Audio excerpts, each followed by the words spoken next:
Assalamualaikum warahmatullahi wabarakatuh. Alhamdulillahi wa kafa. Wassalatu wassalamu ala sayyidina al-Mustafa wa ala alihi wa ashabihi hum ahlu sidqi wa taqwa. Alhamdulillahi rabbil alamin. Puji syukur kita panjatkan kehadirat Allah Subhanahu wa taala yang telah mengkaruniakan kita kesehatan dan juga afiat sampai hari ini, serta istiqamah dalam beribadah dan menjalankan ketaatan kepada Allah Subhanahu wa taala. Kita mohon kepada Allah, mudah-mudahan semua amal ibadah kita diterima di sisi Allah Subhanahu wa taala sehingga menjadi asbab kita semua mendapatkan ridha dari Allah Subhanahu wa taala. Amin ya rabbal alamin. Saudara-saudaraku, sahabat yang dimuliakan Allah Subhanahu wa taala, emosi dilepas hanya sesaat, namun penyesalan bisa berlipat. Saudara-saudaraku, sahabat yang berbahagia, terkadang kita dihadapkan dengan situasi yang tidak kita inginkan. Dalam keadaan suasana hati yang tidak menentu, terkadang hati merasa tersakiti. Terkadang hati merasa kecewa. Dalam situasi seperti ini, ketika dihadapkan dengan sesuatu yang tidak kita inginkan, cenderung terdorong kita untuk emosi, untuk mengeluarkan amarah. Sahabat-sahabat mulakan Allah Subhanahu wa taala, Rasulullah sallallahu alaihi wa ala alihi wasallam adalah sebagai uswatun hasanah, adalah sebagai suri tauladan bagi kita.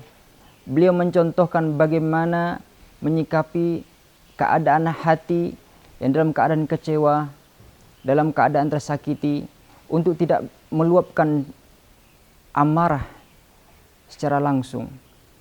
Bahkan Rasulullah sallallahu alaihi wa ala alihi wasallam cenderung apabila dihadapkan dengan keadaan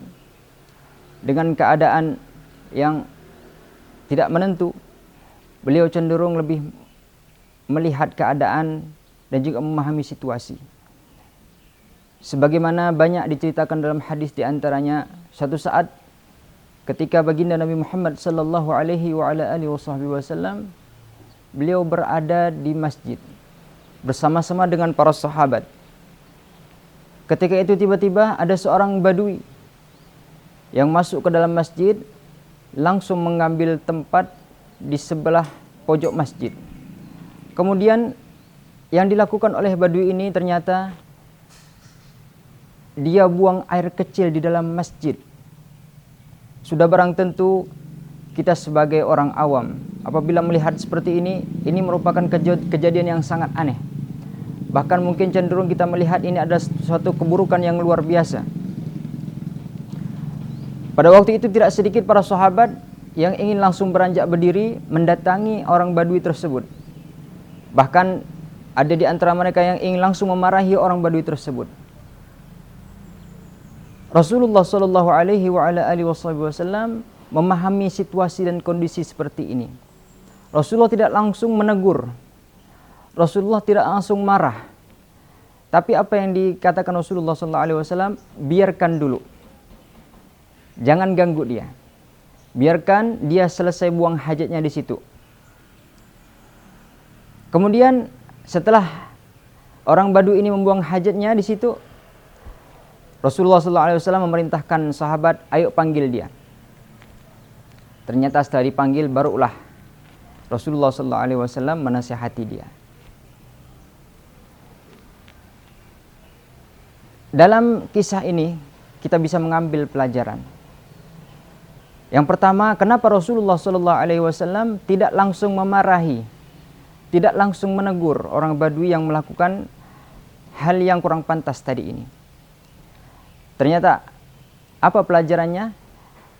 Apabila Rasulullah SAW pada waktu itu langsung menegur atau memarahi dalam keadaan dia sedang menyelesaikan hajatnya tapi belum selesai, maka apabila orang Badui ini lari dalam keadaan dia masih belum selesai dengan hajatnya, maka najis akan bertebaran kemana-mana. Ini diantara hikmah dari baginda Nabi Muhammad SAW mencontohkan kepada kita agar jangan langsung meluapkan amarah kita, agar jangan langsung kita meluapkan emosi kita. Dalam berbuat kebaikan, kita pasti dihadapkan dengan berbagai banyak ujian dan cobaan. Dan itu juga pernah dirasakan oleh para nabi-nabi terdahulu. Bahkan Nabiullah Musa alaihissalam ketika berdakwah, beliau juga dihalang-halangi oleh raja yang zalim, yakni Fir'aun beserta bala tentaranya. Begitu pula dengan Nabi Isa, ketika beliau berdakwah, beliau juga dihalangi oleh orang-orang yang zalim. Begitu pula dengan yang pernah dialami oleh baginda Nabi Muhammad sallallahu alaihi wa ala alihi wasallam. Beliau bahkan dilempari batu oleh orang-orang pada waktu di Taif, tapi beliau tidak langsung menanggapi dengan amarah dan juga emosi. Beliau justru mendoakan mereka agar mereka semua beriman kepada Allah Subhanahu wa taala. Sampai hari ini semua penduduk Taif mereka beriman berkah kesabaran daripada baginda Nabi Muhammad sallallahu alaihi wa ala alihi wasallam.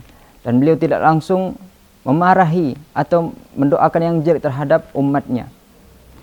Sahabat-sahabatku yang muliakan Allah Subhanahu wa taala, mudah-mudahan kita semua dapat meniru akhlaknya baginda Nabi Muhammad sallallahu alaihi wa ala alihi wasallam. Barakallahu fikum. Assalamualaikum warahmatullahi wabarakatuh.